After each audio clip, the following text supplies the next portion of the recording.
ചേച്ചിയേ ഓ എന്നതാടാ? ചേച്ചിയേ ഓ മുതലാളി പറഞ്ഞ ചേച്ചി പെട്ടെന്ന് ഒരു ബർത്ത്ഡേ ഓർഡർ ഉണ്ട്. അപ്പൊ ഒരു 10 കോഴി കൂടുതൽ വേണമെന്ന്. 10 കോഴിയോ? അയ്യോ ആദ്യത്തെ കച്ചവടാണ് കേട്ടാ. പിന്നെ നാടൻ കോഴി തന്നെ വേണേ. നാടൻ കോഴി എവിടെ ഉള്ളു? അല്ലാണ്ട് മരുന്ന് കുത്തി വെച്ചേക്കണ കോഴിയൊന്നും ഇവിടെ ഇല്ല. ചേച്ചിയേ ഓ പിന്നെ ഞാൻ ഒരു സത്യം പറയട്ടാ. സത്യം പറഞ്ഞ ചേച്ചിയെ കാണാൻ എന്നാ സുന്ദരിയാന്നറിയാവൂ. ചേച്ചി കോഴിയുടെ ബിസിനസ് ചെയ്യേണ്ട ആളല്ല.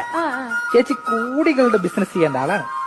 നീ ഏത് റൂട്ടിൽ വണ്ടി ഓടിക്കുന്നു? അങ്ങനെയൊന്നുമില്ല, എല്ലാ റൂട്ടിൽ കൂടെ വണ്ടി ഓടിക്കും. എന്നാ പിന്നെ ആ റൂട്ടിൽ കൂടെ അങ്ങ് ഓടിച്ചേ. ഈ റൂട്ടിൽ കൂടെ ഉണ്ടാക്കാൻ വരല്ലേ?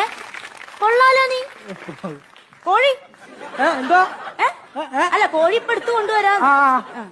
അയ്യോ ഒരു കാര്യം ഞാൻ ചോദിക്കാൻ മറന്നേട്ടാ. ഡ്രസ് ചെയ്യണ അതൊക്കെ ചേച്ചിയുടെ ഇഷ്ടം പോലെ ചെയ്യാതിരിക്കും. എന്തോ ചെയ്യും. നീ കൊത്തി കൊത്തി എവിടെ വന്ന് കൊത്തി?